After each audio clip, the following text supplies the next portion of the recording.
Why is it important to have land, and why is it more important to have someone that you trust when you buy that land? If you are buying something that has a dream attached to it, the emotions really get involved. I didn't know what I needed to test. I didn't know what I needed to look for, but I knew like the overarching theme of what I wanted. You don't know what you don't know, and you need a pro. Why are you going into a negotiation naked? It doesn't make any sense to me. Since you work off commission, how are you making those decisions on like, just make the sale, or what's the right thing to sell to this client? I've made more money making the right decision than ever just thinking I need to sell this listing. Yeah, absolutely. Every time. It's chasing the relationship, not chasing the check. Friends come family in this business for sure. Before we get into today's episode, we'd really appreciate it if you take a second to like, subscribe, and share the podcast. Right now, only about 40% of the viewers are subscribed, and it's completely free. Every bit of support helps us continue bringing on great guests, sharing important conversations, and educating more people about this industry. All right, welcome back to the Droptine Studios podcast. Today, we're going to be talking about real estate and relationships, and we're kind of a little behind because we've already been sitting here, and we've pretty much had a whole podcast before we even started. So today, I've got Michael Schultz and Dave Wilcox with me, and they're both with Texas Ranch Sales. And today, we realize that we talk a lot about the land, the animals, and the investments that you have, the opportunities within the wildlife industry. But we're going to start, where do you put them? Why is it important to have land, and why is it more important to have someone that you trust when you buy that land? So guys, thank you for coming on today. Hey, thanks for having us. Yeah, thank you also. I appreciate you. Absolutely. So Michael, will you start? Will you kind of tell us your history of who you are and how you got to where you're at today and what all you're involved with? Yeah. I'm Michael Schultz with Texas Ranch Sales. Been in the real estate industry for, I tell people, 15 years, but more like my entire life. My parents owned a construction company growing up, so I grew up running that after school, but have been involved. My mother likes to move every 2 years, so I've had that experience of building, doing this, remodeling, moving around, and it kind of put me to where we are now. When they sold that business and got into real estate, and actually Dave was one of the first people I met first week on duty there in the bullpen at the office. And I got my broker's license in August of 2026. So 2020. It's now been 6 years, and it's gone by way faster than I would have liked it to. But it's been fantastic, and I wouldn't have chosen a better path for myself. Absolutely. What about you, Dave? I've been in San Antonio since 1998. So I went to school at Baylor, graduated from Baylor, moved here, worked for a consulting firm that was recruiting software people, engineers, software developers, software programmers, mainly at USAA. And so there I really learned kind of the art of the negotiation, because that's a very tough client. And when you're when you're a young person and you're exposed to people at that level, at the corporate level, it gave me some background to what happened next. I worked for that company for a few years, almost 10 years, and then I got my real estate license. So I have had my real estate license about 20 years. I've been a broker for about the last 10. That whole time, my focus was on farm and ranch real estate. I grew up in a farm and ranch family up in North Texas. I am a fourth generation landowner myself. And so it was just kind of a natural progression. It was what I was interested in. All of my classes at Baylor that interested me the most were real estate. I did an internship with a real estate agent that sold ranches my senior year at Baylor. And so for me, it was just a natural progression, and bought my first ranch when I was about 27 with a partner, and it was down in McMullen County, just south of Tilden. So I've always had a love for South Texas and the hill country ranches, and so that's just where my focus has been the whole time. Yeah. And I think we've talked about this, Michael, because we've been friends for years, but I guess because when I think about purchasing land or ranch sales in general, there's a difference between just buying the normal home that people live in the cul-de-sac versus luxury homes, but then also ranches. So besides the zip code and besides the transaction, what is the difference and price point? But like, what is the difference in buying homes, luxury homes, and ranches? I mean, there's a big difference. The price point's one of them, but also the price point could be similar to buying your first home, just depending on where that location is, what zip code that's in. But there's a lot of other stuff too. How the right of ways and easements, is there any at all? Is there a water well? Are there other improvements? Do we need to do testing on that? Does that well have E. coli? Is that going to be for your family one day, or is that just for animals that irrigating the fields? But there's also a lot of other things too, like looking through deed records, mineral rights, everything else too. To me, the transaction's not necessarily harder. It's just more in depth. And you need to have a lot more focus and attention to these types of deals. We're working on one right now in the office with another broker in the office. And there's just so many moving parts every day, and it's raw land. It's got a water well and electricity easement on it to get to that water well. But this deal has been far more intense than if I were selling a $2-3 million home in the Dominion in Aqua Springs, Alamo Heights. It's literally been every day on the phone with a surveyor, the title company. Title commitment has a bunch of issues on it, but they're all easy to clear. We just have to get through them. But it's staying involved every day, and it's now 60 to 90 day close doing a couple of these things. But it's been easy so far, like I said, but it's just so in depth, and it takes a lot more patience, concentration, and focus than I think your typical real estate agent can even comprehend. Not to be that way, but it's that's what goes on. Yeah, I think so also. And I think that what he just described was the nuts and bolts of the actual transaction.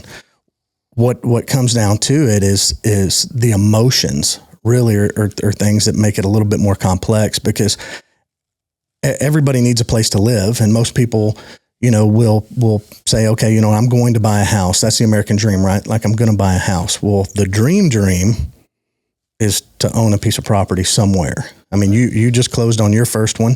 You can say that, hey, that's a dream for my family. That's what I want. I mean, and when it comes down to it, whether it is a $50,000 transaction or a $50 million transaction, if you are buying something that has a dream attached to it, the emotions really get involved. And we always say that nothing makes people emotional like real estate anyway. I mean, diamond rings don't do it. Cars don't do it. Your job really doesn't do it. But for some reason, real estate is just where all the emotions come out. And when you think about, owning a piece of rural property, nobody has to own that. It's strictly a want. I mean, it is. I mean, we're competing. Some of our clients are, they either have an offshore boat or an airplane, like we've talked about, and a ranch. And some of them own all of them, right? I mean, that's just how it goes. But at the end of the day, nobody has to own one of these. They just want to own one. You can even be a cattleman. You can be in the cattle business, and you can be running 1,000 mama cows. And you can lease all of that property. You don't have to own any of it. So it comes down to, when you own a piece of rural real estate, farm and ranch real estate, recreational real estate, which is the majority of what we sell, it's a want. Right. Yeah, and I think like the reason I went with Michael during our transaction is because of trust, right? Like, because it was a service. Because I'm running around, the summer is the busiest time of the year for us, and so that's what I'm kind of hearing from the outside perspective is trust and service, whether it's the nuts and bolts of going through and calling the people, doing all this. But I mean, I don't know if it matters, but I never even read the paperwork. I just called Michael. I thought about saying that, but I was like, I'm not going to say that on something recorded. This did not happen. This is a disclaimer. Well, he did, and then I did. So you're okay. Well, I was going to say, but that's why I trust y'all. It's like, I didn't know what I needed. I didn't know what I needed to test. I didn't know what I needed to look for. But I knew like the overarching theme of what I wanted, and going with someone you trust to be able to say, I want this, this, and this, and then to trust that it was done. I think that's a huge part, because again, from the layman's term, I don't sell property. I don't have a real estate license or anything. That would be my part of, like, the property was there. They had signs up for 7 months. I think their photo sucked. My wife couldn't see the dream, but I was like, I want to go see it. But I needed Michael to be there for me, because he knew what to ask, where to look, had the, everyone's got the apps and the phones and the things like that. But it was after that to have the vision to walk through the property. That's what, and asking my goals with it, right? Not just going like, hey, you want to make this sale? No, it was years, of researching, analyzing, walking, topography, watershed.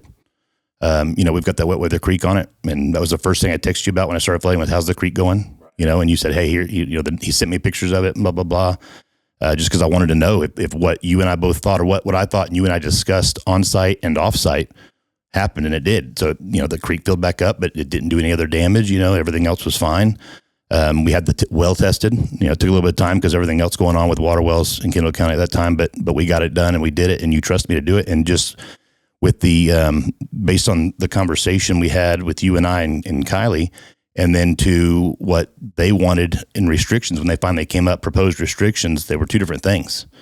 And so because you were, I don't know if you read all of them, but you were attached to every email back and forth. But I felt like, okay, he knows that I know what he wants, and until I say something wrong or different, he'll correct me, but he'll just let me do my thing to make sure that it is happening the way you wanted it, and it did. We eventually got everything written the way y'all wanted it to make it viable for what y'all needed, and it was it. So again, another easy transaction, but just a lot of steps every day and a lot of back and forth. So to me, it was that patience and diligence on going back and forth with them and working through it with them, where I didn't have to bother you all the time. I could just copy you on things so you knew what was going on, but you didn't have to if you didn't want to. And then we just, made it all work out, and it was great at the end. Yeah. And that trust was earned because of your experience and because you care about things like that. Mm-hmm. And that I think that's what makes it so important in our business is to have that relationship and to have that trust, simply because all of those moving parts just described, you have to run your day-to-day operation. You've got people here that depend on you, not just your family at home, but the people that work for you. You've got other stuff that you need to do. We at Texas Ranch Sales have just such an experienced staff, our associates and all of our broker associates. I mean, we work together. I knew about the things that he was dealing with on your transaction because he was bouncing things off of me. I mean, he's really, really good. So, I mean, there wasn't a lot of things that he needed to hear. He had questions on. But at the end of the day, that's how we operate. There are so many moving parts. When you're buying a house, and you got an agent, you got even a great agent, and the house is in the HOA and it has sold 4 or 5 times. And so a lot of everything that has been discovered about that house has already been discovered. You're going to have it inspected. You're going to negotiate repairs. There it is. And you're going to go close in 30 or 45 days. There are so many more things that we have to consider in a rural real estate transaction.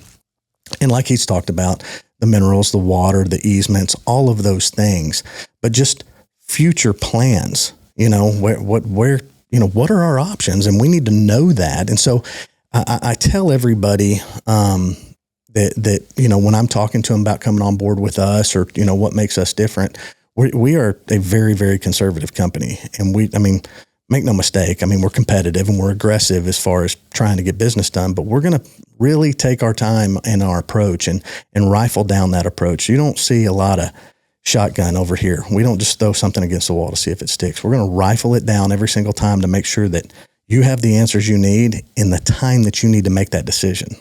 Because, if we let dates pass or something like that, then you might be in a position where you're either stuck with it or we forfeited some opportunity to ask more questions. And you got to have an agent that is intelligent enough with this kind of transaction. Everybody wants to do this kind of transaction. I talked about this the other day. I think we drive really cool pickups.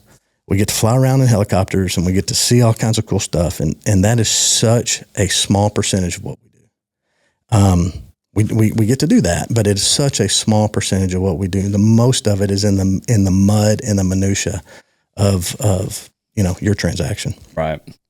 Yeah, because that's one thing I wanted to ask too is, given the fact that y'all have done real estate for many, many years, it seems that, which I'm glad doing what we do, but it seems like the media for real estate in general, it can be the homes or the ranch, has been on testosterone for the past couple of years, and everything's a full production now, right? And so from, again, the outside perspective, it seems like there's more agents, there's more brokerages, there's more things coming in and out. So what is y'all's opinion on like the biggest difference of how real estate used to be done versus how real estate's done today? Well, I'll answer this real quick. I still think on what we do, it is very, very relationship based. There's no question.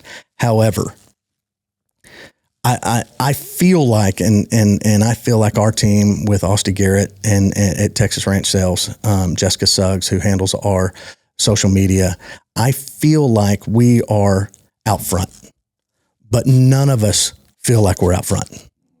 All of us feel like we're behind. We are always chasing. Now I know that we're out front. I mean, we're up with the front runners. Some days we're out front, some days we're a couple back, but we're always out on what it is, because we're always wanting to move and learn and do different things. But you're right. I mean, some of the videos that I've seen lately, I mean, I saw a girl the other day riding a horse, giving a description about a particular property, and I was like, she's about to ride that damn horse through the house. I mean, she walks it up on the porch. I mean, I'm like, what's going on here? I mean, it used to be, when it was really cool, somebody behind would open the door and we'd fly the drone in. Not anymore, man. It is a full-blown reality show, and it's awesome. I love watching it, and I get jealous with some of it, because I'm like, why didn't we think of that? But I think it's great. I think that's great, because I think that's how consumers are finding their agent. And we've got to always be doing more. I hate saying press the envelope, because when you do that, you're going to cut corners. You're going to do something that's going to get you in trouble.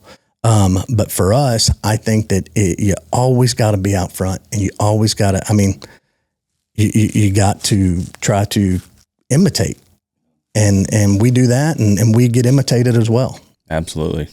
Yeah. Being imitated. There was this agent several years ago, and the house was across the Dominion here off 10, and that it was on 5 acres, but the agent was like, oh, I've got to make a ranch deal, and rides a horse with no stable, no arena, just rides the horse from the front gate to the house, trying to sell it as this country lifestyle. And it was just a house and a driveway. And I was like, okay, but got somebody's attention. Yeah. I was flattered, but I was just take one buyer. Yeah. So what other transitions have you seen, or things that are different from how it used to be versus how it is now? Just really heavy on the POV style stuff, social media things.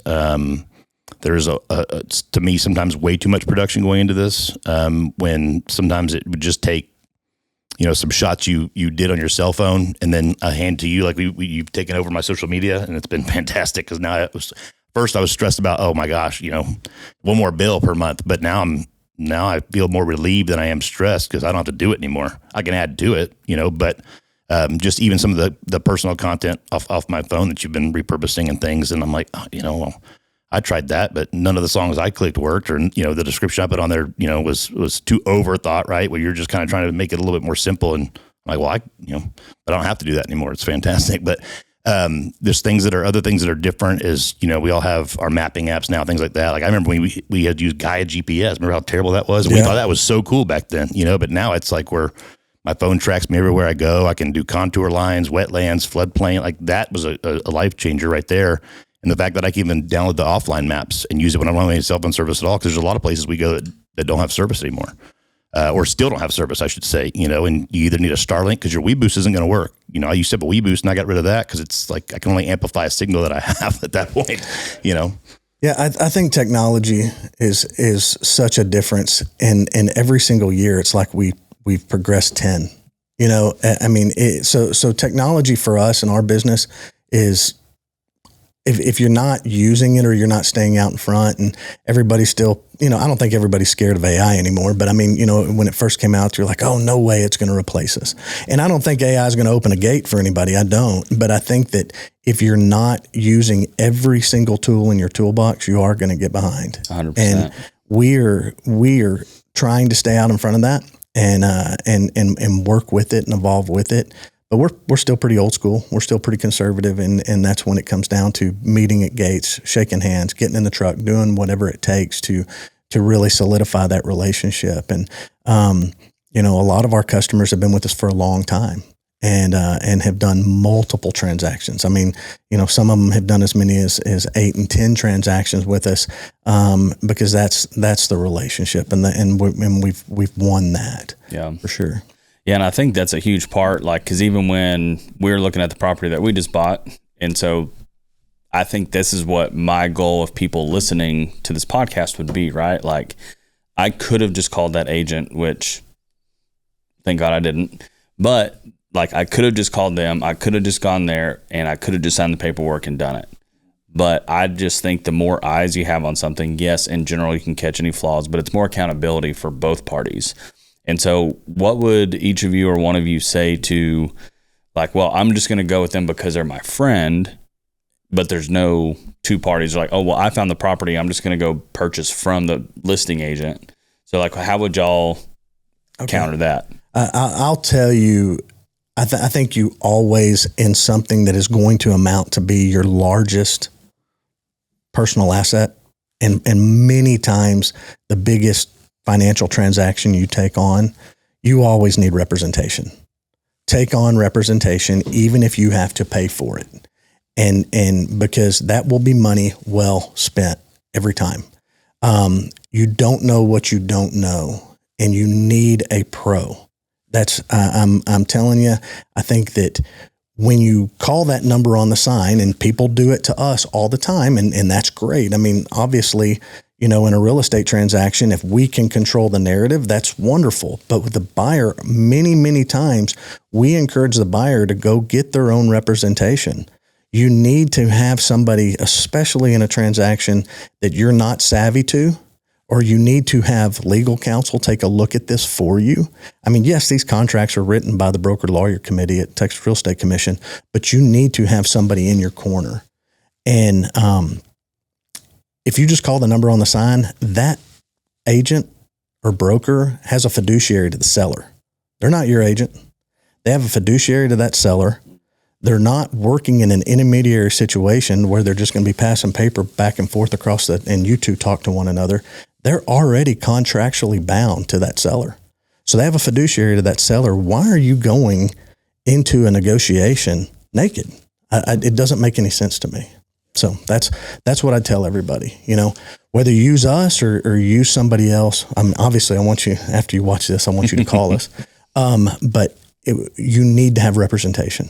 You need to have representation. A lot of times in the state of Texas, the broker that is listing the property is offering an opportunity to co-broke with the other agent. So then in that regard, that other broker is paying your broker to participate and to represent you. So take that into mind. But even if you have to pay something yourself to compensate that broker to represent you, you need representation. It's your largest investment. Right. You got anything on top of that? No, I was just going to add to it. I mean, that paying that broker, if you had to, could save you that or way more. 100%. Or make you 10 times more down the road, depending on what you do with said property. The Exotic Wildlife Association's annual Conservation Extravaganza is coming up soon on August 13th through the 15th at the Hyatt Regency Hill Country Resort and Spa.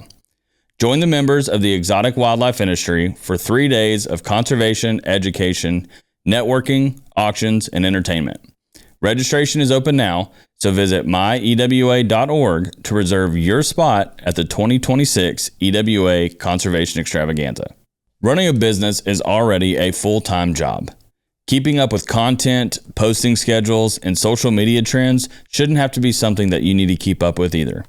Droptine Studios offers full-service social media management designed to keep your brand active, consistent, and in front of the right audience. From content creation to posting strategies, we handle all things social media so you can focus on running your business. If you want to learn more, go to droptinestudios.com/marketing. Yeah. And then so I guess when we're talking about building relationships, so like I know like with you specifically, Ronnie, just because that's the only contact that I know mutually between us, but how does having a relationship with your real estate agent or brokerage work for the buyer when you know his goals and objectives long term? Like, are y'all calling people going, hey, I found this property, it fits what you need, we need to go look at it? Are you telling him when to sell? 100%. Yeah. And he doesn't have to listen to me, but he does, hopefully. But he's doing that when I tell him, hey, I think we need to unload these two we did, 2 years ago. We need to unload these now because this area has seen an influx of price. And I think once it sells out, it's going to kind of dip back down or whatever that may be. And that's multi-states that I've done stuff for him like that also. But not only that, but I'm also hitting the pavement, calling people, calling other brokers, trying to get stuff done, calling previous other clients saying, hey, you've owned this place for 10 years now that I sold to you. Would you think about selling it? I'm also looking for properties for those types of clients as well too, to try to get off market deals. Maybe we can get a better deal on something before it hits the public market.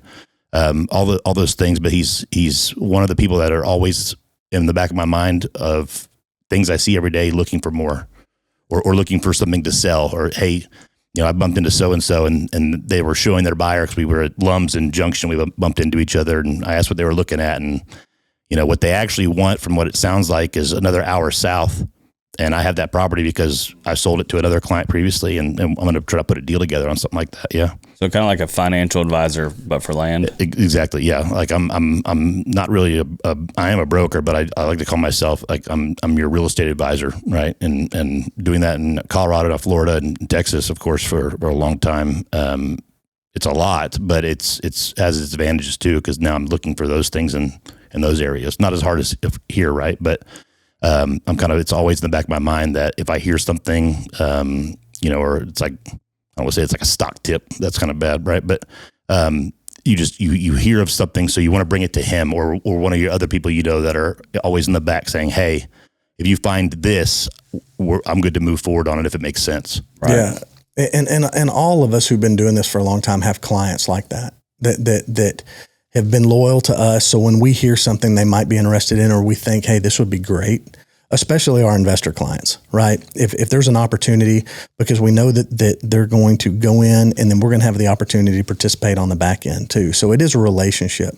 I mean, just right before we started, that ranch that we were talking about, that big one, I sent it to a client just because I'm like, and he knows that when I send him stuff, it's always because you like cool stuff.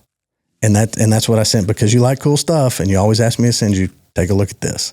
And we have those clients, and they always want first crack. They always want first look. And, a lot of times there's opportunities when those of us who've been doing it a long time, we're like, well, we're going to take first crack at that. And I love when I get a call from somebody that's like, man, I'm looking at this, and man, if you can get me at this price per acre, and I'm thinking, man, that was 15 years ago.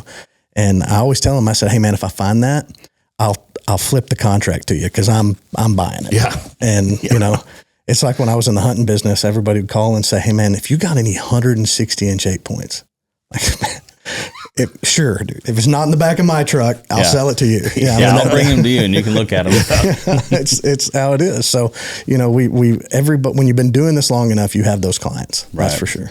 Well, and I think even just relationships with how long we've been friends, Michael, is like, I took you 3 springs before it sold. Like, I know it never went through with it.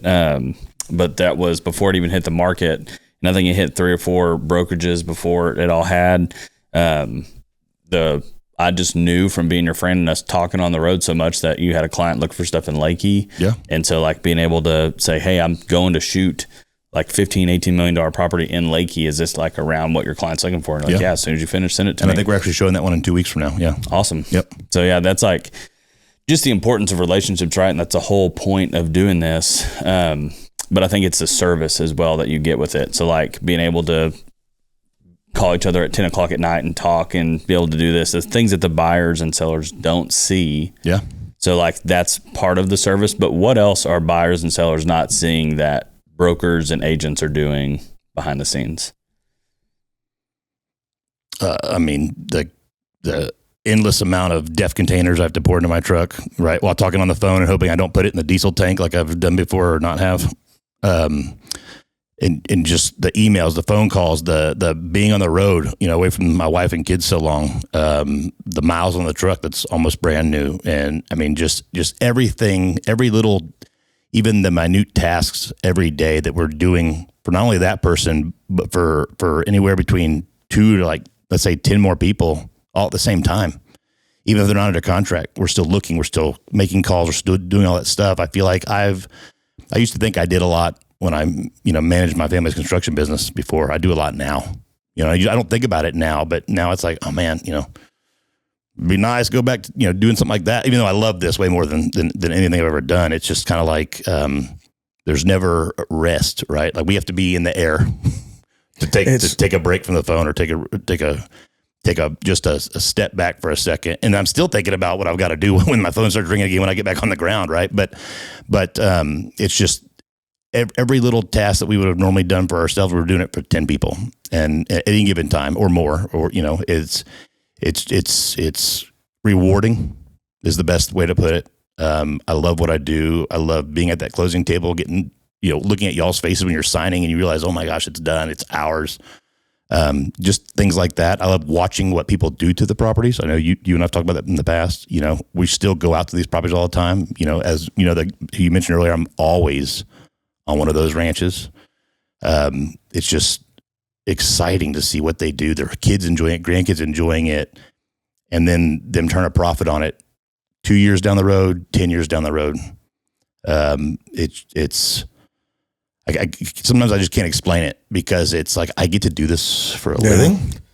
It is. I can't. I mean, like I used to say that my dream job is still playing first base for the Houston Astros, but since that's never going to happen, I'm rooting for you, Dave. This is it for me. I love what I do. I think that there's an opportunity there with every single one of them to create a relationship or to create an experience. And I don't think the question was, what do buyers and sellers just not know? I don't think they understand how passionate we truly are about this. I still get excited opening a new gate. I mean, these ranches are like fingerprints, right? No two are alike. It doesn't matter where they're at, and no two real estate transactions are alike. I don't care if it's a D.R. Horton neighborhood and you bought the same floor plan and it was 2 houses down and everything. The transactions are all different, and so it's no two ranch transactions especially are the same. And it excites me to open a new gate, because Michael and I've talked about this a lot, and Sheldon Grodhouse, who owns Texas Ranch Sales, he and I talk about this all the time. Every single one of these is a new opportunity. Every single one of these is different. And we can find something we like in all of them. Even the ones that we closed the gate and went, man, that was a dog. I mean, we can still find something that was pretty cool. I mean, had a good view right here. Did you see the size of that oak tree? Or, you saw a good deer on it. I mean, like it can be exciting, and we can certainly get excited for our clients. Because when you take somebody beyond a gate and you can read their body language, and you can read their excitement, and you can see them whispering to one another, like, we don't know what you're talking about. It's exciting. And I don't, like Michael said, they don't see the long hours, the time that we're up researching, the time that we're up trying to run down every comparable sale that we can so that they make the right decision. A lot of that is just an expectation. And like he said, the miles and the time away from home, you have to have a very understanding spouse to do this. And I do, and he does. And it makes a big difference. But I mean, you're seeing this too. I mean, we live in a world that gets more expensive to live in every day. And so the cost to do what we do goes up, but we don't complain about it because we wouldn't want to do anything else. Right. So one of the things, I mean, we haven't gone anything on these notes, so it doesn't matter. But one of the things on that is I would ask is, how are agents and brokerages, since you work off commission, how are you making those decisions on like, just make this sale, or what's the right thing to sell to this client? Because if it's like you kill what you eat, that's from an outside perspective, as I'm like, if it's commission based, that would be my concern. I'm sorry, go ahead. Yeah, no, go ahead. I've made more money making the right decision, right, than ever just thinking I need to sell this listing. Absolutely. Yeah, absolutely. Every time. Especially on what we do, being in a relationship and being at their largest asset. We'll look at a bunch of them. I have literally looked at 10, 15 different properties, and then they made a decision to hold off. But it was, it wasn't right for them. And because I didn't force them into a position, or I didn't get my feelings hurt, when they did make that decision, they came back and we picked right up and we closed one. I think that you see, less and especially with the size of the transactions that we do. Some of them are, the commissions are hundreds of thousands of dollars. I mean, and the owner of this company has said it best. He goes, there's not another job out there where you can go from dead broke to a millionaire overnight if you just close the right property. And that's the truth. You can be going and it not be working out, but you're doing all the right things. I just feel like that gets rewarded. I'm the COO and associate broker at Texas Ranch Sales, so I run the day-to-day operations and I make the hiring decisions of our associates and our broker associates. And I say this all the time. I'm choosing character over competence. I am choosing to focus what we do based on your integrity. I can teach you anything you need to know about the transaction, about the contract, about what you need to do next, but I can't teach you to do the right thing. You either got that or you don't. And if you're focused on the money, then my guess is you're not focused on the right things. Yeah. So since you brought that up too, one unique thing to Texas Ranch Sales is y'all have a giant team. So can you kind of talk into that aspect of like either pros or cons or things that y'all face as a company with, I mean, what do you have, 50? Yeah. We have about 50 associates all over the state. I've got a guy in Amarillo and I've got guys down in deep South Texas, and we've got an office out in Alpine, and we've got people in Beaumont. So, I mean, I feel like we've got the state covered pretty well. And that's why we did it. Coming out of COVID, Sheldon and I looked at one another and said, hey, look, we have an opportunity here to really expand. And what I mean by that, and like, it sounds terrible, but I mean, a lot of people will tell you that COVID was the greatest thing that ever happened to their business.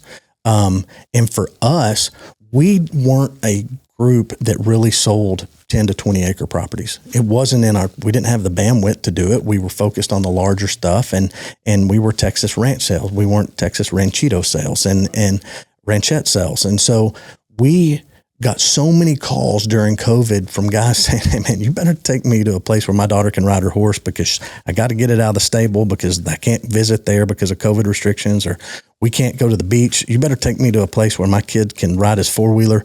And so all of a sudden we're selling $10 million in the last 6 months of that year in 10 million and 10 acre properties. And I'm like, man, we weren't even focused on this. And so now we need people to help run a lot of this down. And so we actually got up to close to 80 associates. And then, we had some attrition, and some attrition's good. Some attrition, you hate to see people leave, but at the end of the day, people are going to, I feel like we're going to end up with the people that we need to have. And we've got a great team. We're going to stay around that 45 to 50 number because that's a good number of folks that want to be here and that we want to help hit the goals that they want to do. Yeah. And so since you laid out like the geography of like you have people on all these teams, is that how you decide who gets what's listing, is just geography? Or no, I tell you what, if you're licensed in the state of Texas, your territory is the state of Texas. And if you want to sell ranches in the state of Texas, like Michael said, you're going to put some miles on a brand new pickup. I mean, that's the fact. Both he and I's pickups are under a year old, and both of them already have 50,000 miles on them. I mean, it's just how it goes. Right. And so at the end of the day, you are licensed according to the state of Texas if you sell ranches to sell it anywhere. Now, I know that we like folks to have geographic expertise, and if somebody doesn't, then they'll pass it on to somebody on their team that does. But because of this, we don't get calls that come in and say, hey, I've got a ranch, every once in a while, but we don't get a lot of calls that come in that say, hey, I've got a ranch in Webb County and send me an agent to do that. Well, if we do, then we're going to send it to somebody that's in South Texas with experience with Webb County. But if we get somebody up in Northeast Texas, it's going to go to our people that are up there around Weatherford or Fort Worth. It's going to go to our people up there. But the majority in this business of clients with a ranch to sell or a buyer that wants to be in a particular area already have a relationship with one of our agents, or get on our website and find an agent in that particular area. Yeah, a lot of the emails of leads I get or phone calls, or even people off the website looking at one of our properties, and they don't. A lot of times they fill out the inquiry and we get back to them ASAP. But a lot of them are calling, texting, or emailing directly as well too. Hey, I saw X property on the website on a particular property. I'd like to talk to you about listing mine. So I got a call the other day. Hey, I know I just saw this new listing alert. He's 6 or 7 properties down, and now I'm going out there on Friday at 5. Right. To meet with him. The best part is what are you asking for that property? Oh, we're asking, well, if he's getting that, you need to come see mine, because I wasn't even going to sell mine, but now I want to sell mine. Yeah. Yeah. So we get that a lot too. Because I think that's one thing I haven't looked in a very long time, but that's also unique to y'all, right? Like you don't post the pricing to the property, right? You want people to inquire. Yeah. So talk on that a little bit. Yeah, it drives the world crazy. It drives people. I think it drives a lot of our peers crazy too. But a lot of us in this business don't post our prices. And the reason that we don't is I want to have a meaningful, pertinent conversation with everybody that inquires on a property. I want to do that for my seller, and I want to do that to not waste the buyer's time. A lot of times they'll say, "Oh man, I'm never paying that. That's not worth that." Well, let me tell you why it is. Let me tell you what you don't know about this piece of property. Let me tell you what the other ranches in this area have sold for. So you, even if this isn't right for you and you still think it's grossly overpriced, let me tell you how we base that. We didn't just pull that number out of our head. I mean, we don't do that. We spend time to research it properly to make sure that for our client and for any potential buyer that might call us that wants that ranch, that we are representing everything clearly and ethically. And, we spend a lot of time on pricing. And if somebody just looks at it and says, "Oh, that's way overpriced," well, they don't know. And so I think it's a disservice. Our sellers love it. Our sellers love it because they're like, "Wow, you're weeding out all the riffraff before we even get started." So that's why we do it. Yeah, I mean, I'm no expert. I have a license in being an expert, but I'm no expert on it. Yeah. But I may have looked into it before I consulted with the person calling me on the phone, right? That it's overpriced or not, right? Oh, for sure. Dave knows I'll like really geek out on numbers. I'll spend like 6 hours staring at numbers when I should have done it maybe in 2. But I want to make sure it's the right thing. And I've made changes later on, after I'm like, "Oh, this looks like it matches up." But then I'll just think about something again during the middle of another appointment or another property tour, whatever I'm doing. And I'm like, but no other ranch in that county has this. And even though I put a value to that improvement or that amenity or that live water, whatever it is. And I'm like, no one has this, and this. And that just added another percentage of value because that ranch has those things, ABC. The value may have went up another 20% just now because nothing else had it, right? Right. And that's not trying to take advantage of a buyer. That's doing my fiduciary to my seller and saying, "Hey, I know you have the unicorn over there. Let's get you what it's actually worth," instead of just saying, and they may have accepted the first price, but now going back on it again, and that helps build trust and things like that too. I've called and made price changes down and up. It just depends. They're never happy with you when you make the price change down. Oh, but if you added value to it, they're always going to be excited about it. Everybody wants to buy cheap and sell high. Oh yeah. Like I don't blame them. There's a big problem now too of what we call buying the listing. I know you deal with that a lot too. Yeah, we see it a lot. We see a lot of brokers just giving the seller whatever they want, and it especially started happening after COVID because the prices got so inflated. And we haven't seen much of an adjustment, right? Because we were talking about this. The thing that's exciting for us is when somebody buys a ranch. We haven't seen them go down in value. I mean, they continue to appreciate somewhere around 6 to 8% year over year. I mean, that's what we're seeing, especially around here in the Hill Country, sometimes significantly more than that. And so we just work with people where they're at and try to help them where they're at and try to price it correctly and let them understand that if you're making a pricing decision, everybody needs to be honest about it. And what we're seeing is other brokers come in and just giving the seller, saying, "Well, what do you want for it? And let's give that a try." And what they're doing is they're taking that listing and they're getting all the calls on it and taking that buyer and selling them something else. And we've been in that position before too. I mean, because somebody will call and say, "I don't think that's it." Well, we're not going to lose a lead. Well, where are you looking? Let's try to find you something else. But yeah, we're in a highly competitive environment, highly competitive because the transactions are so large, the commission dollars are so large that there's a lot of competition, and we'll see people that will either undercut their rate or price it wherever the seller wants it just to get the listing.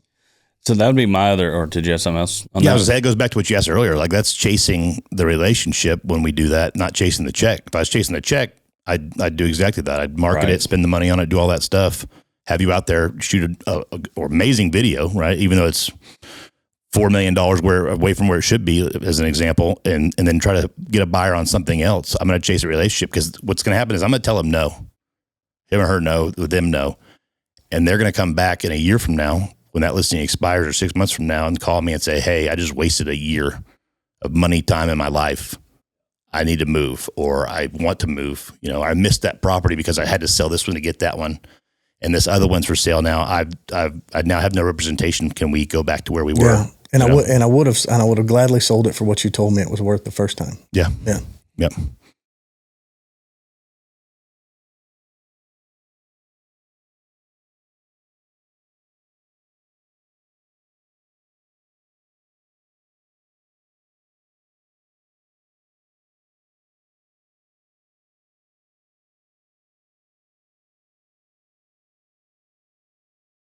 We don't. And I'll tell you why we don't, because the majority of the people that we do business with will listen to us, and it's not in their best interest to do that. And we'll wish them the best if that's it. But I mean, what photography costs. I mean, we can, some of these listings, we can have $10-15 million or $10,000 or $15,000 tied up in them before we even press go. I mean, and so why are we going to spend that money on something that we have no chance of selling? I mean, you contacted us because you at least trusted us to be the expert in the room on what the pricing should be in this particular area. And then you're not going to listen to us. So then we're probably just going to say, hey, look, we're here. If you need us down the line, we can still be friends, and we wish you the very best, but we're not going to do that.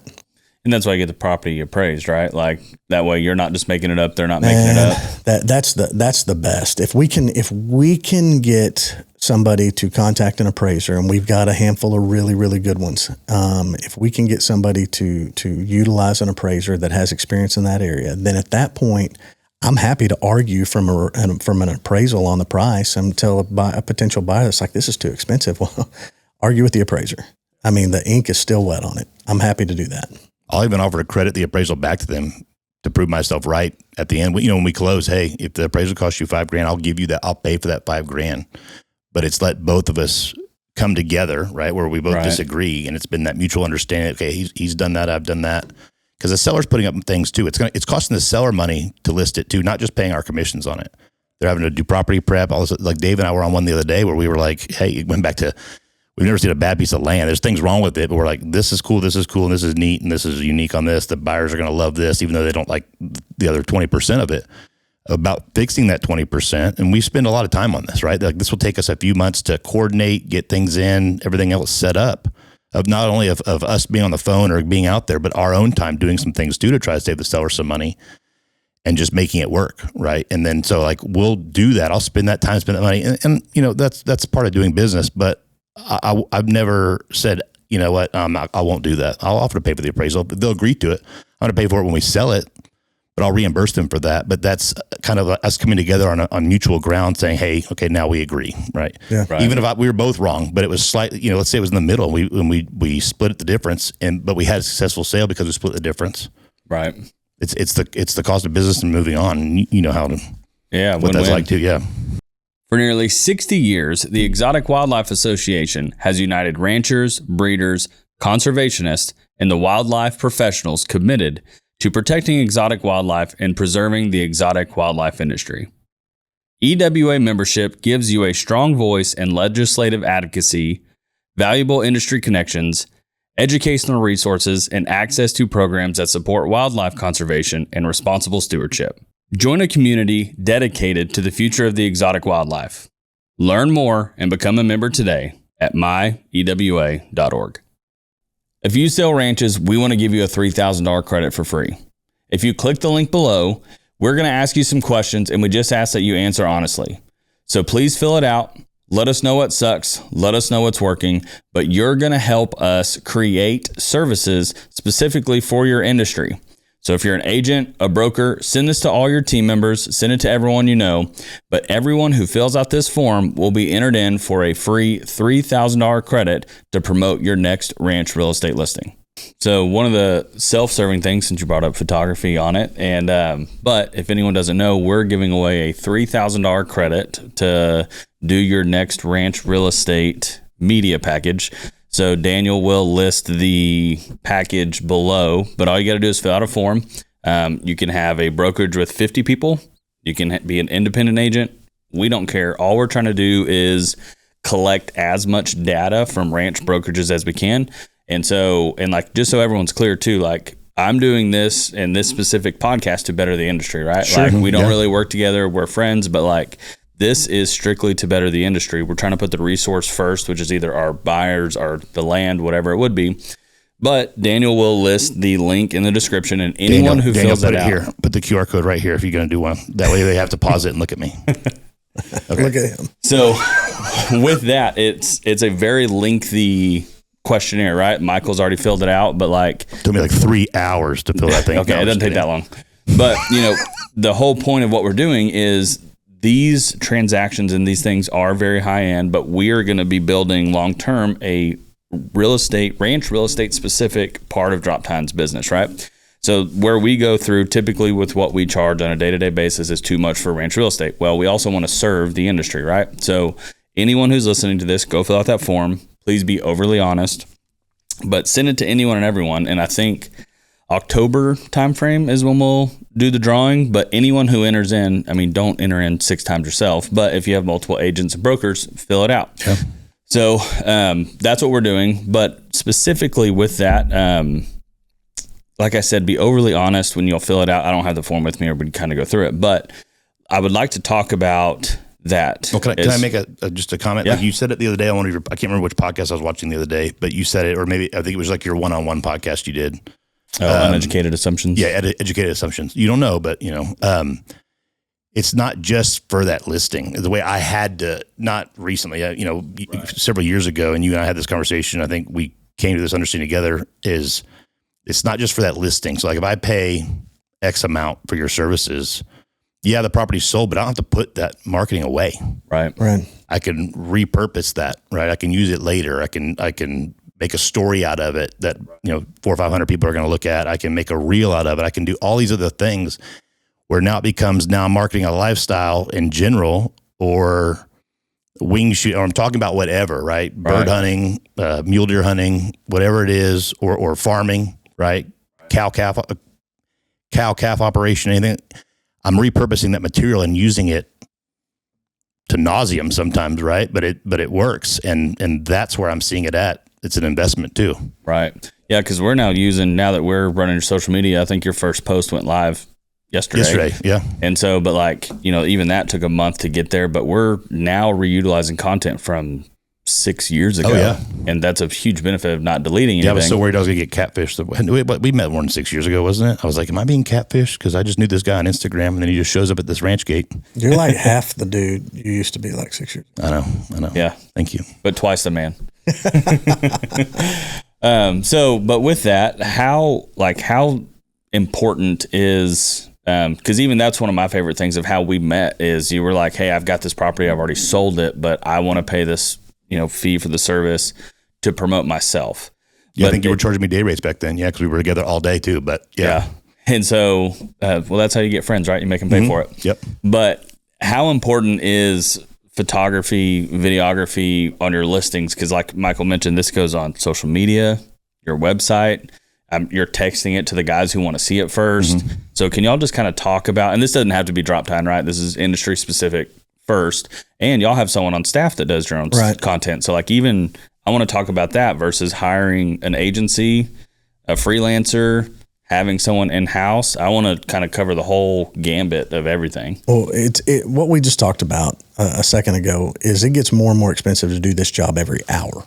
Mm-hmm. And if you are going to do this job right, you are going to spend money, thousands of dollars. And you are no cheap date. Droptine is no cheap date. Any of the other photographers we use, even our guy on staff, is not a cheap date. We have got to spend the money to market these properties correctly because the sellers know.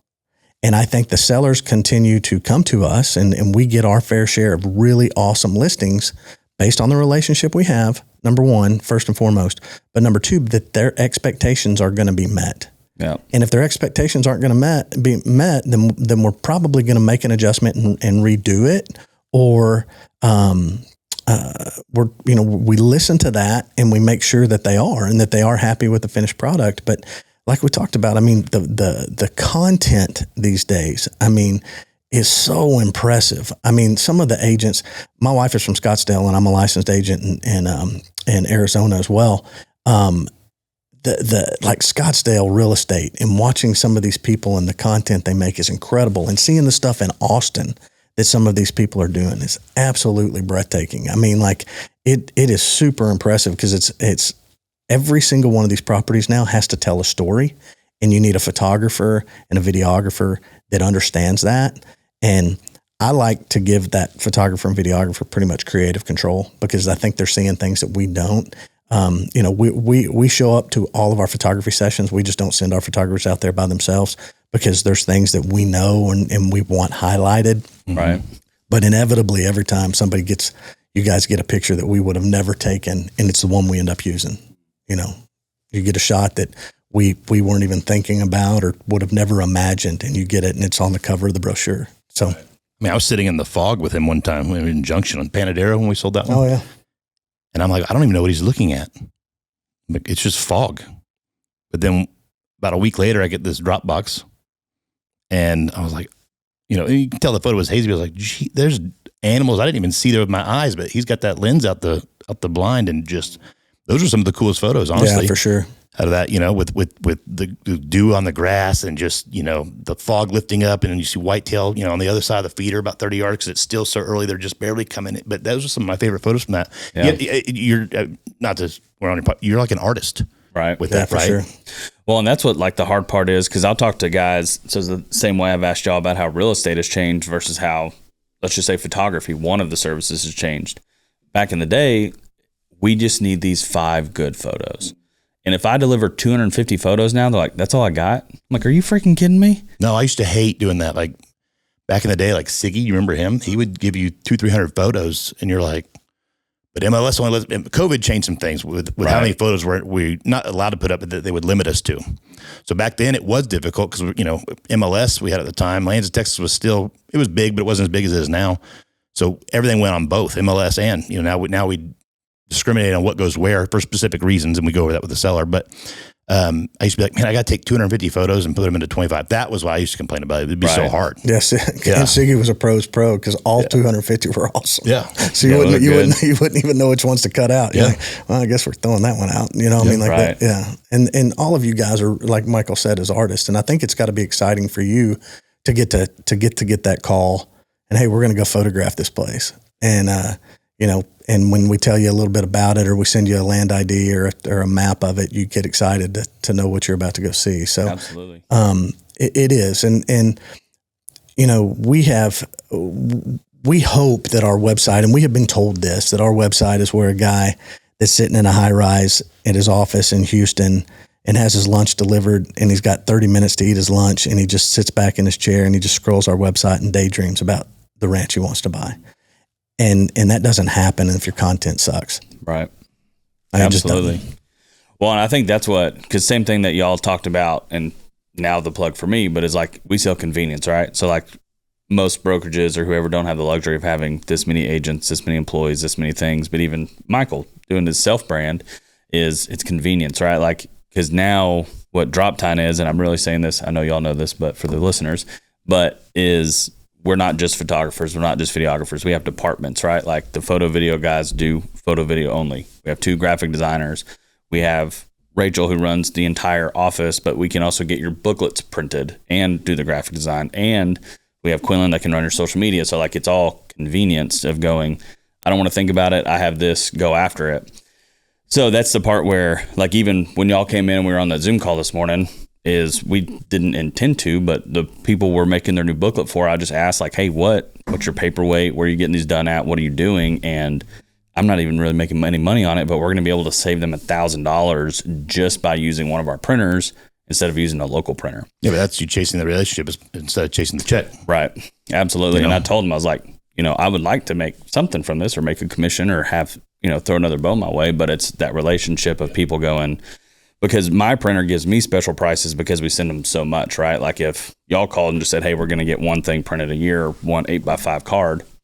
Well, he has to do full price. Why would he do that? So just convenience for the people. But like you said, the relationship, if that's kind of like what we're circling this whole thing around, is at what relationship is it worth it? Is it not to have these connections, to have these relationships with no matter what industry you're in, right? Like even when you go buy a truck, I typically ask, like I think when I bought my Ford, I called you and I was like, hey, I've never bought one at the Ford of Bernie. Who do you use? I'm just going to use them because I know if Michael trusts them. And then that's the other thing I've been told is the only thing better than working is networking. So I don't know whoever Adam or whatever his name is there, but I trust Michael. And if Michael trusts him, he now has my trust. Yeah. And this is a perfect way to just wrap it all up because not only is it relationship with our clients, but it's relationship with all of the peripherals.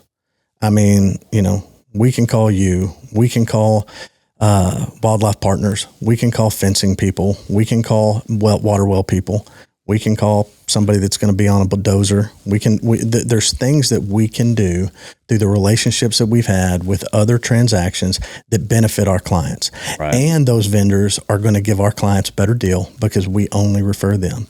And when you do your 5th or 6th transaction with Michael, he'll cut a little bit off his commission. I'm just kidding. I don't know. I got to approve that. But at the end of the day, those relationships and that networking are it's such a value add to our client. There's no question. Absolutely. But I'll ask you, what have you seen different? I feel like every time we open Instagram now, there's a new photography company or new video, and they specialize in doing wildlife, farm and ranch, or houses, anything. It's almost anyone that has Photoshop with AI attached to it or Adobe. Yeah, or CapCut on their phone. Or caption supply, whatever it is. Everyone's a videographer now. What have you seen change? Yeah, I mean, vertical sucks. Because like our cameras are made, like we've got drones and stuff now that can flip it, but you can always turn horizontal footage vertical. You can never turn vertical horizontal. Right. But the biggest thing that I see is they're like, well, make it for social, make it vertical. But then you're like, well, you're not seeing 2/3 of what we filmed. Yeah. And so it sucks, right? Like, I mean, we even talked about making shirts that say make productions horizontal again. Like just show them what they are. Now, I think that's biggest very nerdy. Oh, for sure. but the biggest thing too that I see, because I was a business owner before I was a creative, I just happen to be good at both. But most creatives aren't business people. Mm-hmm. Well, I see that and I go, it's an upsell. I will make your horizontal video for your listing so you can have it properly placed and everything on there. Well, would you like to take that exact video and turn it vertical? Well, that's 2 more hours of time. You have to pay for that. Mm-hmm. Or hey, I would like additional reels. Well, one additional reel will cost X.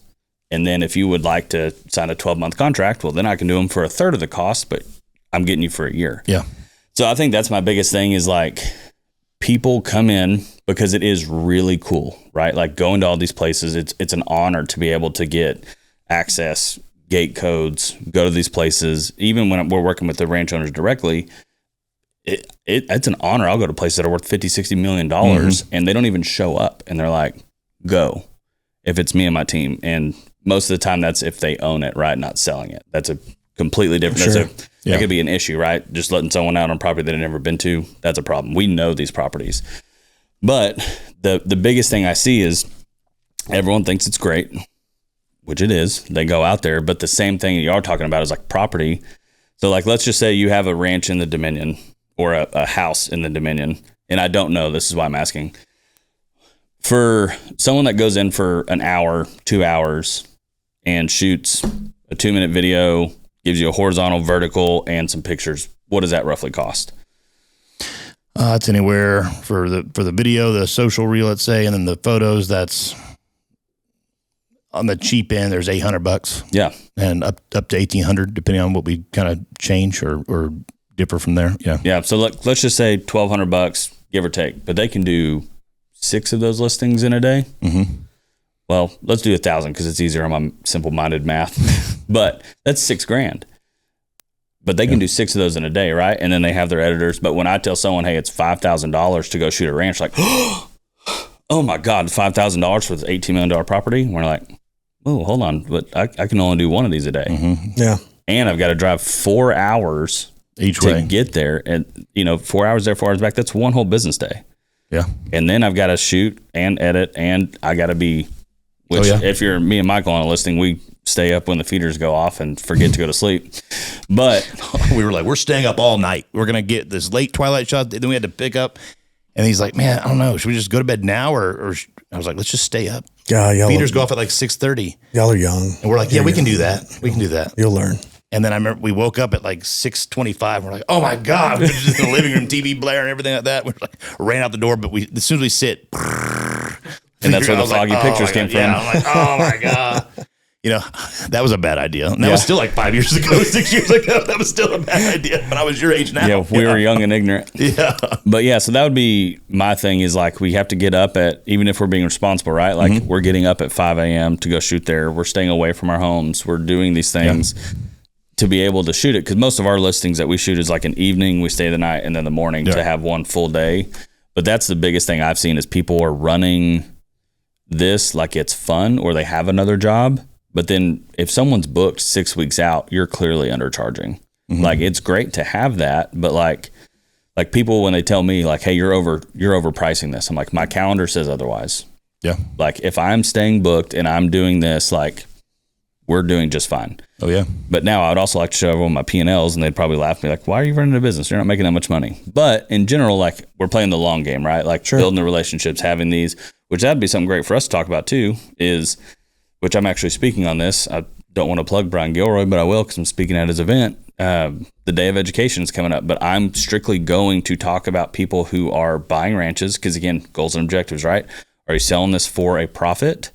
Well, are you selling hunts, breeding animals? Hey, we'll build a website that shows that. Let people see it, or let us run your social media so people know about it. Or, not that people do this, I'll give a hypothetical, right?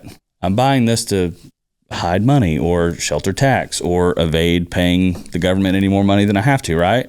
Well, if you're going to be a for-profit business, represent it like you are. Just say you suck at business and we can build you. We've talked about making a package called Get the IRS Off My Back. It's just like, we'll build you a website. We'll put pricing on here. We'll have all this stuff. And then you can you can show the leads that you've got. You can show all this. And I went off on my rabbit hole now, but like in general, it's so much more in depth now today than it used to be.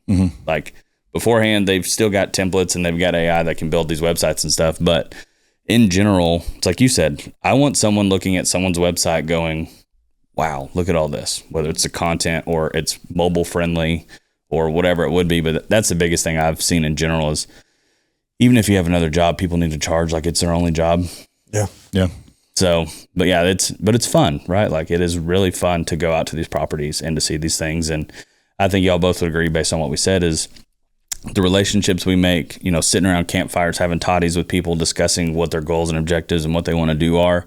That's so rewarding in general, but it is labor intensive. It is tiring. You have to drive a lot. You have to fly a lot. You have to go to all these places, but it's one of those things where, I think, again, correct me if I'm wrong, but like where we're trying to better our family or let our kids grow up or the connections that we can make, those are priceless. They just don't pay out today. No, they don't. It's a long game. You're absolutely right. But I would like to thank you for ensuring that Michael and I will receive an IRS audit this year. Absolutely. You see me I was like,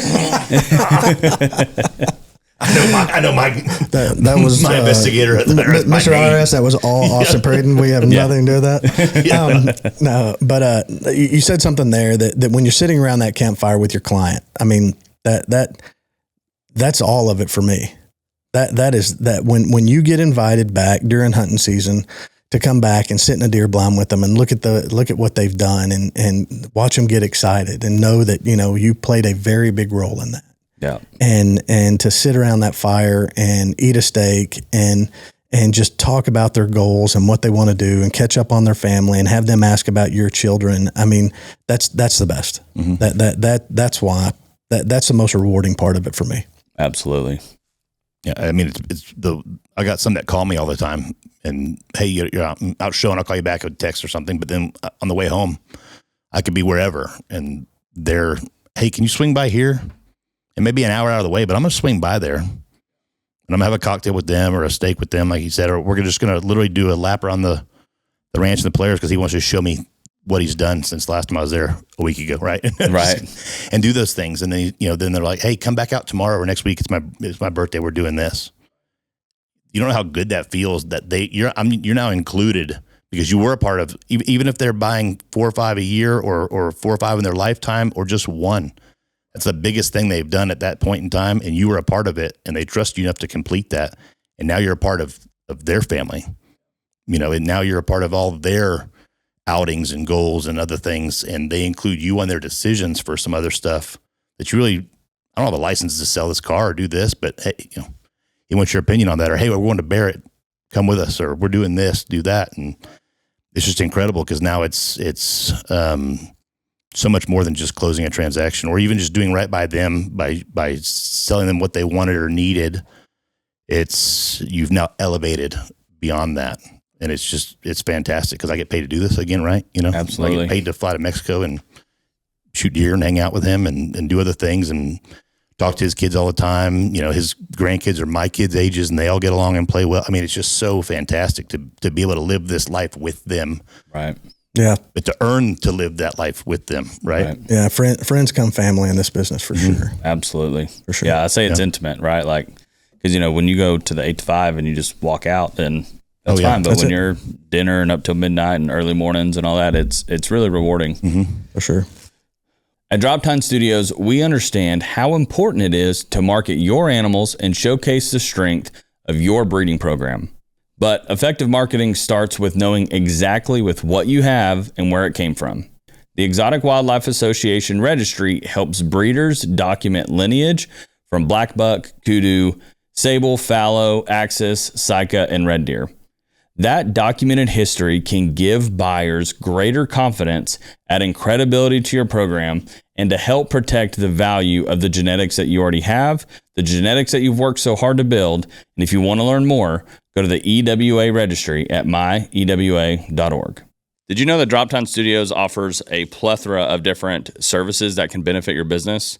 Yes, we offer photos, videos, but did you know that we offer website design, graphic design, print materials, and social media management? Even if you're not a sponsor of this podcast, it would tremendously help us if you would hire us for our normal services that my company offers. So go to droptinestudios.com and let's talk about how our company can benefit yours. Well, gentlemen, we have this new segment at the end of everything. So y'all have to answer someone's question. They didn't know who you were. They didn't know what guests were going to be on. And then this is Grayson, isn't it? Is he paying me back for misspelling his name so many times? Right. His question might be more offensive if it was. But so the last guest we had on left a question for you. Both of you can answer it, but then I'll also need you to leave a question for our next guest, not knowing who they are. So their question, we'll start with Dave first, since you're closer to me. How did you get started in your industry? Secondary, who's your favorite Muppet? Okay. I got started in this industry because the being outside and growing up in a ranching family, but when I moved to San Antonio, all I wanted to do was hunt and fish. And so this San Antonio, South Texas was my mecca, right? And so I got a job and I was wearing a suit every day and I was like, this ain't it.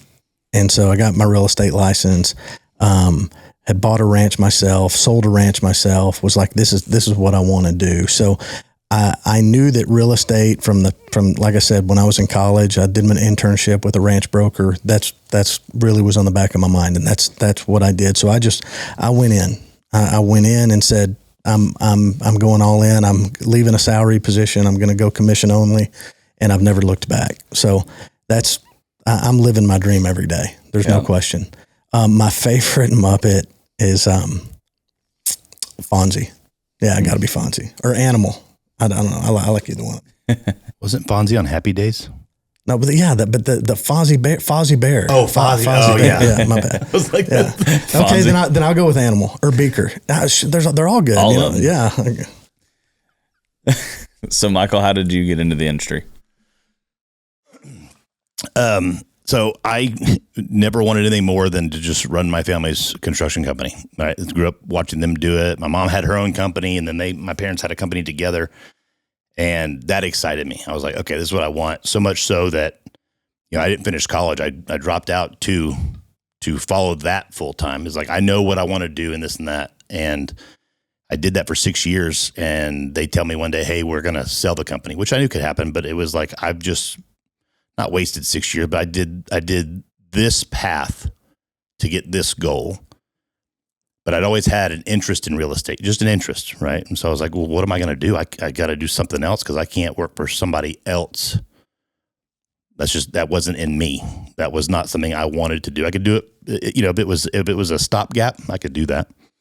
And I did. I went to work for the competition to my parents as part of the transition because that's who was buying our company out. So before it was even announced, I went and did that, and it was this whole big, oh, why are you here? You know.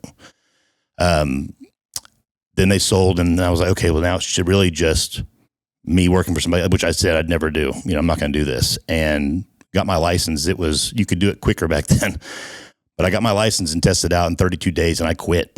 I gave my 2 weeks and lived off a 401k, what I had in my savings account, and that was it, which was a bad mistake. But I feel like it made me get up and actually do the work. Yeah. But that led me to that, and then I never wanted my broker's license. I never wanted to do that. That's dumb. I'm not going to go out on my own or do this or do that. And then who told you needed to get that? I think you did. Yeah, I'm pretty sure that was me. And then I remember I was like, okay, I just woke up one morning. I'm going to, you know, after talking to obviously people that, you know, were big influences my first year, my first week, my first whatever you want to call it. Because I followed Dave around like his shadow for the foreseeable future. And here we are now, right? But I got that. And I'd do like 548 hours to get that. So it's not like it's just you just sign up and take a test, right? It's a lot. Not saying it's hard, easy, or anything, but it's just a lot of work to get it done. And I did that in a month and a half, 548 hours. The initial, you know, when you get your license is less than 200, but I did that, and I've never been happier. Never look back either. You know, it's been fantastic. And I don't run my own brokerage. You know, I was with Texas Ranch Sales, but I feel like, you know, what part of besides Dave and some of the other friends, Kevin and them, it was, okay, we talk about designations. Everyone does a class, and you get a three-letter, you know, abbreviation of what your license is, and no one knows what that means. You know, it looks like alphabet soup. You see a lot of these agents, they'll pull out their card, or brokers, and it's like not a xylophone, a accordion. You know, it's like, how many designations do you have on there? But what's the one that everyone recognizes is broker? You know, I'm a broker associate in the state of Texas. That's awesome. And it's fantastic to say that. You know, it's like I've reached that end goal, and there's no end in sight, right? There's never an end in sight. We keep going. But I feel like at least I accomplished a milestone and got somewhere. Yeah. So not knowing who our next guest is or what industry they're in, do y'all have a question that you want to ask them?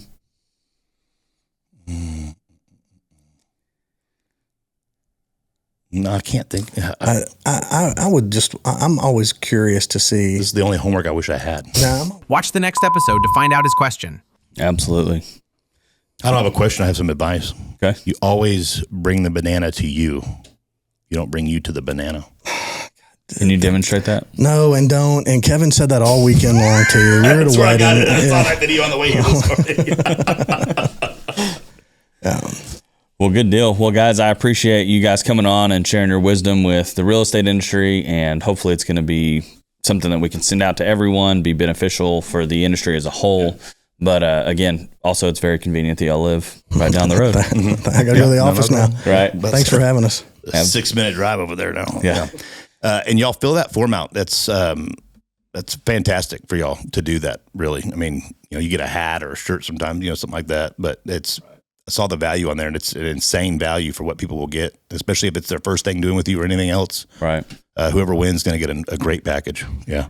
Yeah, because that was the thing. I think I said it in the video that's attached to it. It was like, we don't ask for things for free, but I also don't want to offer you something you don't need. Yeah. And so being able to offer that, we want to make sure that we can say, hey, like, I don't want to work with 200 agents, but these like 15 that we are going to work with, I want to make sure that we know that this is going to be precise. This is like industry-wide problems, because like, you know, you're not going to call brokerage XYZ over here and go, hey man, I'm really struggling with this today. What are you struggling with? They're gonna be like, why are you asking? Yeah, exactly. So like, but if there's something that they can get on, and again, my heart behind it and my intention behind it is, one, to better the industry, but two, is to better whoever we work with, right? Like, I don't want to just offer photos and videos. I want to be able to offer convenience and services to better the industry, which betters the sellers and buyers. So, but again, thank you guys. Appreciate you being here. And like Michael said, if you will fill out that form, please make sure you like and subscribe to the podcast. And we're always going to ask, even though you don't, please comment on here and